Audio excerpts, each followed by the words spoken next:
مولانا بھی راضی ہیں، پیپلز پارٹی بھی راضی ہے، نون لیگ بھی راضی ہے، تو پھر کس پہ راضی ہے؟ وہ پتہ چلا کہ نہیں جی آئینی عدالت نہیں، اب بینچ بنے گا۔ سپریم کورٹ دو حصوں میں تقسیم نہیں ہوگی۔ پہلے یہ تجویز تھی کہ سپریم کورٹ کو دو حصوں میں تقسیم کیا جائے، ایک فیڈرل کانسٹیٹیوشنل کورٹ کے نام سے وفاقی آئینی عدالت، اور دوسری سپریم کورٹ کے نام سے ہی رہے۔ اور سپریم کورٹ جو ہے وہ ایپلیٹ کورٹ ہوتی ہے، تو وہ والا کام کرتی رہے اور اس کے علاوہ وہ کچھ نہ کرے۔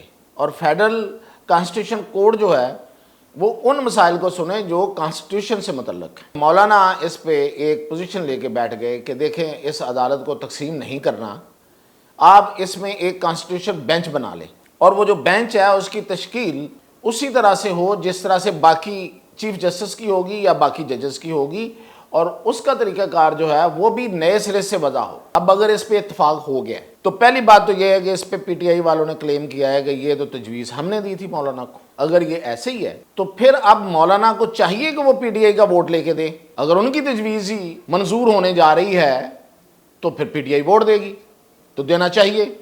تو یہ اب برڈن مولانا پہ ہے اگر یہ ایسے ہی ہے۔ ناظرین، بہت کریٹیکل صورتحال ہے، ہر کوئی جاننا چاہتا ہے کہ کیا ہو رہا ہے، اور لوگ سمجھ رہے ہیں کہ بہت کچھ واضح ہو گیا ہے۔ تو یہ اس پہ بات کرتے ہیں کہ واقعی کچھ واضح ہو گیا ہے، اور اگر واضح ہو گیا تو اس کی کیا تصویر بن رہی ہے،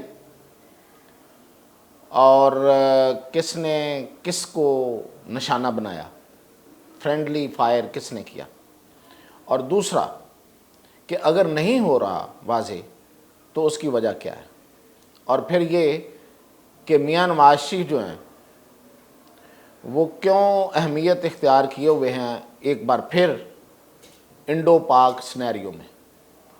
تو سب سے پہلے بات کرتے ہیں کہ یہ جو آئینی ترمیم والا معاملہ ہے، ایک عرصے سے ہمارے سیاسی افق پر یہ چھایا ہوا ہے، ہر کوئی اس کے بارے میں گفتگو کرتا ہوا نظر آ رہا ہے، اور ملاقاتوں پہ ملاقاتیں، میٹنگز پہ میٹنگز، تو نکل کیا رہا ہے آخر اس میں سے؟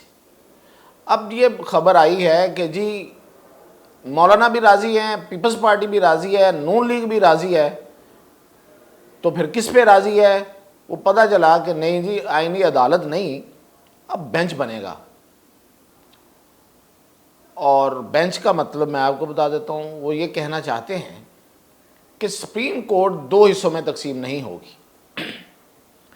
پہلے یہ تجویز تھی کہ سپریم کورٹ کو دو حصوں میں تقسیم کیا جائے، ایک فیڈرل کانسٹیٹیوشنل کورٹ کے نام سے وفاقی آئینی عدالت، اور دوسری سپریم کورٹ کے نام سے ہی رہے۔ اور سپریم کورٹ جو ہے وہ ایپلیٹ کورٹ ہوتی ہے، تو وہ والا کام کرتی رہے، یعنی کہ جو ہائی کورٹ سے فیصلے ہوتے ہیں اور ان کے خلاف جو اپیلیں آتی ہیں ان پہ وہ اپیلیں سنیں، اور اس کے علاوہ وہ کچھ نہ کرے۔ اور فیڈرل کانسٹیٹیوشن کورٹ جو ہے وہ ان مسائل کو سنے جو کانسٹیٹیوشن سے متعلق ہیں، یعنی کہ پارلیمنٹ اور باقی جو آئینی مسائل اور معاملات ہیں، اگر اس پہ کسی کو مسئلہ ہے تو اس کو وہ سنے ایکسکلوسیولی۔ تو اس میں یہ تھا کہ جی یہ دیکھیں یہ عدالتی ڈھانچے کو تباہ کیا جا رہا ہے، اور عدالت کو تقسیم کیا جا رہا ہے، اور ایک نئی عدالت بنائی جا رہی ہے۔ رائے تھی اس پہ بہت زیادہ، بہت کچھ لوگوں کی۔ اب یہ ہوا کہ مولانا اس پہ ایک پوزیشن لے کے بیٹھ گئے کہ دیکھیں اس عدالت کو تقسیم نہیں کرنا، آپ اس میں ایک کانسٹیٹیوشن بینچ بنا لیں، اور وہ جو بینچ ہے اس کی تشکیل اسی طرح سے ہو جس طرح سے باقی چیف جسٹس کی ہوگی یا باقی ججز کی ہوگی، اور اس کا طریقہ کار جو ہے وہ بھی نئے سرے سے وضع ہو۔ یعنی کہ 18ویں ترمیم کے تحت ججز کی جو ان کی تعیناتی ہے وہ ایک پارلیمانی کمیٹی کرے، جس میں سی جے بھی شامل ہوں اس وقت کے جو چیف جسٹس ہوں، اور ایک کوئی اور سینئر جج بھی ہو، اور کوئی بار کا بندہ بھی ہو، اور باقی پارلیمانی لوگ جو ہیں ان کی تعداد زیادہ اور ان کی سے ہو۔ اچھا یہ پہلے بھی تھا، لیکن وہ پارلیمانی کمیشن علیحدہ ہوا کرتا تھا اور اس کی کوئی سے نہیں ہوتی تھی۔ جو جوڈیشل والی سائیڈ جو ہے، ججز والی سائیڈ، انہوں نے جو کر دیا، جس کو جج بنانا بنا دیا، جس کو جج کنفرم کرنا کر دیا، جس کو پوسٹ کرنا کر دیا، جس کو ہٹانے کا تو خیر اختیار نہیں تھا۔ تو وہ وہی چلا کرتا تھا. پارلیمانی کمیشن جو ہے وہ اس میں کوئی تبدیلی نہیں کر پاتا تھا. اب یہ ہے کہ یہ ایک ہی کمیٹی ہوگی اور ووٹنگ پہ کام ہوگا. جو اکثریت جس میں آئے گی وہ اپوائنٹ ہوگا اور ٹرانسفر بھی ہوگا, یہ بھی شامل ہے اس میں. اور ایون اس میں ججز کی جو اکاؤنٹیبلٹی ہے وہ بھی شامل ہے. اور چیف جج کی جو یعنی کہ چیف جسٹس کی جو تعیناتی ہے وہ بھی اب نئے پیکج میں شامل ہے کہ وہ کمیٹی کرے گی اہلیت کی بنا پہ, جبکہ پہلے جو اصول قرار پایا تھا وہ یہ تھا کہ سینیرٹی کی بنا پہ کیا جائے. ٹھیک ہے, اب اگر اس پہ اتفاق ہو گیا, مان لیتے ہیں کہ اس پہ اتفاق ہو گیا, تو پہلی بات تو یہ ہے کہ اس پہ پی ٹی آئی والوں نے کلیم کیا ہے کہ یہ تو تجویز ہم نے دی تھی مولانا کو. ویل اینڈ گڈ, اگر یہ ایسے ہی ہے تو پھر اب مولانا کو چاہیے کہ وہ پی ٹی آئی کا ووٹ لے کے دے. اگر ان کی تجویز ہی منظور ہونے جا رہی ہے تو پھر پی ٹی آئی ووٹ دے گی, تو دینا چاہیے. تو یہ اب برڈن مولانا پہ ہے اگر یہ ایسے ہی ہے. اور دوسرا اس میں ہم دیکھیں گے کہ اس جو نئی ترمیم یا یہ جو کچھ بھی پاس ہونے جا رہا ہے یا ہو جائے گا, اگر ہو جائے گا, میں نے اگر ضرور لگایا ہے ساتھ, تو اس میں کیجولیٹی کس کی ہے؟ دیکھیں یہ تو طے ہو گیا کہ کمیٹی بنے گی, وہ ایبلٹی اور دیگر چیزوں کو سامنے رکھتے ہوئے چیف جسٹس کی تعیناتی کرے گی, یعنی کہ سینیارٹی کے لحاظ سے چیف جسٹس کی تعیناتی نہیں ہوگی. پہلے کیا ہونا تھا, جسٹس فائز عیسیٰ ریٹائر ہو رہے ہیں 25 کو 26 کو, وہ ریٹائر ہو کے چلے جائیں گے, تو ان کے بعد جسٹس منصور علی شاہ نے بننا تھا آٹومیٹک. لیکن اگر یہ ترمیم پاس ہو گئی, اگر یہ آ گئی اور پاس ہو گئی, تو پھر مرضی تو اس کمیٹی کی ہے جو نہیں بنے گی, اور وہ ایبلٹی دیکھے گی. اب اس میں یہ مطلب یہ کیوں کیا جا رہا ہے؟ اگر یہ نہ کرنا ہوتا, اگر جسٹس منصور علی شاہ کو ہی بننا ہوتا تو پھر یہ ترمیم کرنے کی کیا ضرورت ہے؟ تو یہ ترمیم ہوتی ہے تو اس کا مطلب جسٹس منصور علی شاہ کے خلاف ہو رہا ہے سب کچھ. تو یہ کس نے کیا ہے؟ اگر آپ غور کریں, ٹھنڈے دل سے دیکھیں, تو پی ٹی آئی نے کیا ہے دو طرح سے.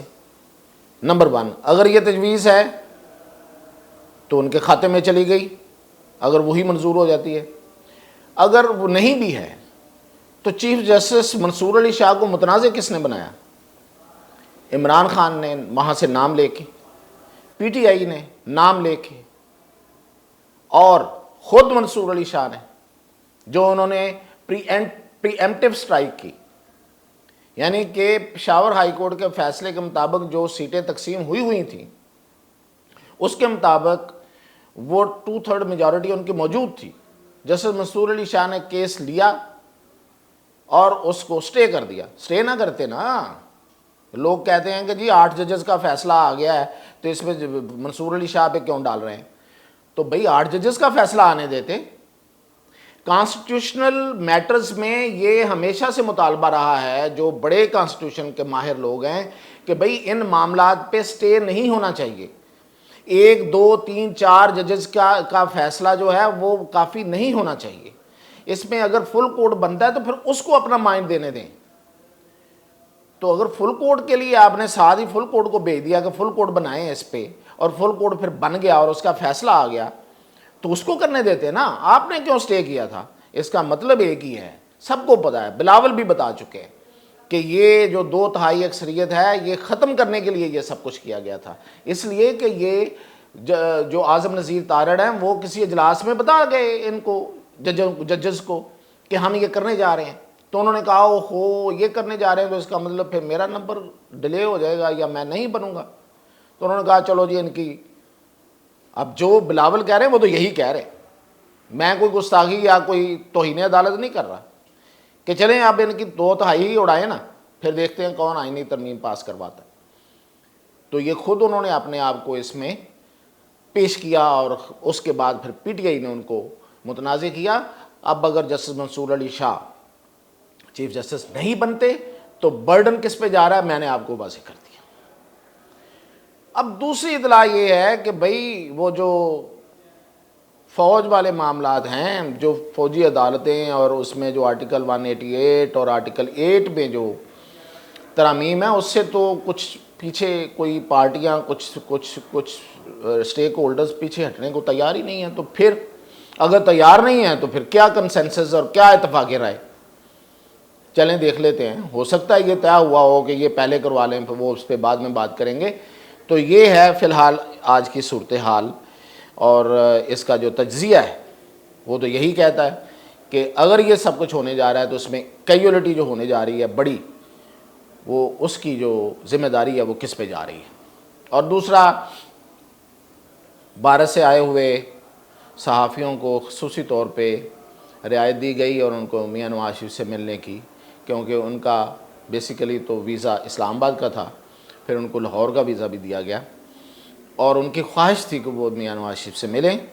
اور یہ وہ جرنلسٹ ہیں جو وہاں پہ مناسب جرنلسٹ، یعنی کہ غیر جانبدار جرنلسٹ کہلاتے ہیں، معتدل مزاج جرنلسٹ وہاں پہ یہ ان کو کہا جاتا ہے، یعنی کہ یہ ایکسٹریمزم کی طرف نہیں ہیں جو مودی گورنمنٹ کی پالیسیز ہیں، یہ انڈو پاک میں تعلقات کے حامی سمجھے جاتے ہیں۔ تو ان جرنلسٹوں نے میاں نواز شریف سے ملاقات کی ہے، اور مقصد یہ ہے، اور اس کے بعد جو بات چیت ہوئی تو اس میں جو پھر ان جرنلسٹ کی رائے تھی وہ یہ تھی کہ وہ سمجھتے ہیں کہ اگر اس خطے میں ان دو ملکوں کے درمیان رائیولری جو ہے وہ ختم ہو سکتی ہے، جو کہ دونوں ملکوں کے لیے بڑی ضروری ہے، صرف پاکستان کے لیے نہیں، پاکستان کے لیے بہت ضروری ہے لیکن انڈیا کے لیے بھی ضروری ہے، تو وہ صرف اور صرف شریف فیملی ہے اور نواز شریف ہے۔ اور آپ کو یاد ہوگا کہ اب نواز شریف نے ان سے ملاقات تو کر لی ہے، پتہ نہیں کیا اب کیا آئے گا۔ وہ کہتے ہیں نا آئے سو عذاب آئے، تو پتہ نہیں کیا آئے گا، کیونکہ جب وہ تشریف لائے تھے مینار پاکستان میں تو انہوں نے کبوتر اڑائے تھے، تو پھر لینے کے دینے پڑ گئے، بیٹھے ہوئے ہیں، کوئی وزارت عظمیٰ نہیں ہے، کوئی سے نہیں ہے، رہبر ہیں تو بیٹھے ہوئے ہیں، لوگ ملاقاتیں کیا کریں، فیض حاصل کیا کریں، جا بیٹا تینوں فیض دیتا۔ اب وہ فیض امید بھی نہیں رہا، کیا فیض ملنا ہے، تو وہ تو پہلے ہی بڑا بھگت چکے ہیں، اب کیا بھگتیں گے۔ تو یہ ملاقاتیں اور ان کی اجازت دینا بھی ایک سوالیہ نشان ہے کہ پھر وہ اجازت کیوں دی گئی۔ تو امن اگر لانا ہے تو نواز شریف نے لانا ہے، تو کیسے لانا ہے؟ شہباز شریف تو نہیں کر سکتے یہ کام سارا۔